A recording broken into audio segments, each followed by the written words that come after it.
Hello, welcome back. We are on chapter 6, part 2 of chapter 6. Less than 5 blocks from the apartment Polonaise stood a grim, dark building that bore the somewhat improbable name of the Orphanage of the Sisters of Perpetual Light. And on the top floor of that building was an Austrade dormitory outfitted with a series of small iron beds lined up side by side, one right after the other, like metal soldiers.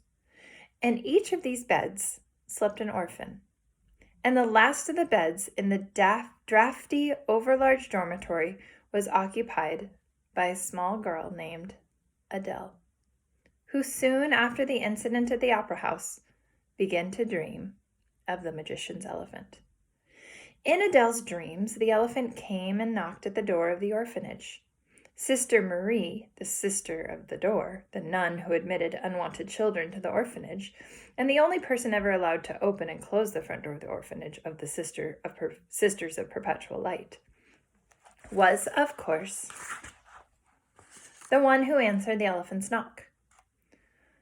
Good of the evening to you, said the elephant, inclining her head towards Sister Marie.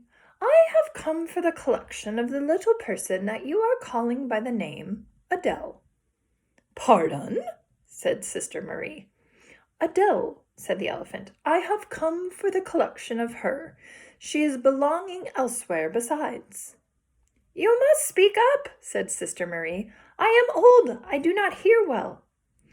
It is the one you are calling Adele, said the elephant in a slightly louder voice. I am coming to keep her, and for taking her to where she is, after all, belonged. I am truly sorry, said Sister Marie, and her face did look sad. I cannot understand a word you are saying. Perhaps it is because you are an elephant. Could that be it? Could that be the cause of the hindrance in our communication? Understand, I have nothing against elephants. You yourself are an exceptionally elegant elephant and obviously well-mannered.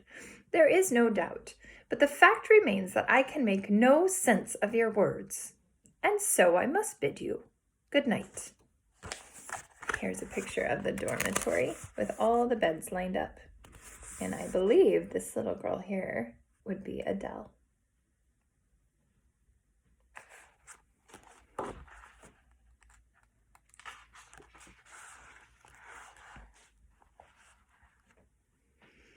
And with this, Sister Marie closed the door.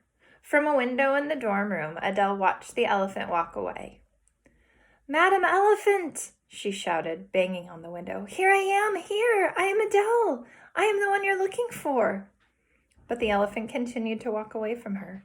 She went down the street and became smaller and then smaller still, until in the peculiar and frustrating sleight of hand that often occurs in dreams, the elephant was transformed into a mouse that then scurried into the gutter and disappeared entirely from Adele's view.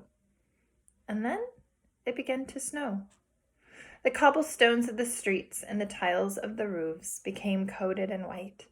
It snowed and snowed until everything disappeared.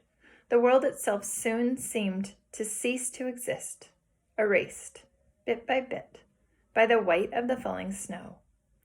In the end, there was nothing and no one in the world except for Adele, who stood alone at the window of her dream, waiting. All right, next read aloud will be chapter 7.